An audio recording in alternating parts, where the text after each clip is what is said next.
Here's how to bring back ads in Candy Crush Saga. 1. Start by logging out of the game if it's linked to a Facebook or King account.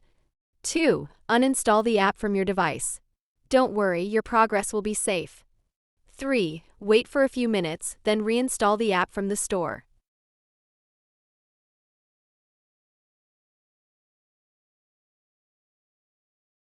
4. Open the app but don't log in yet. 5. When prompted to accept the privacy policy, open and click through each section as if you're reading it before agreeing. 6. Begin by playing the very first level as a new player.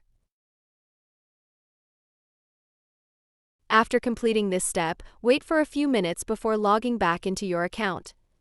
Once you log back in, all previously stored boosters might be lost. That's the trade-off for this fix. However, as the app continues syncing with your account, ads will start to reappear. It may take a bit of time, so patience is key. Many players have tried this method and successfully restored their ads. While it's not instant, it's a reliable way to bring them back and continue enjoying those helpful rewards.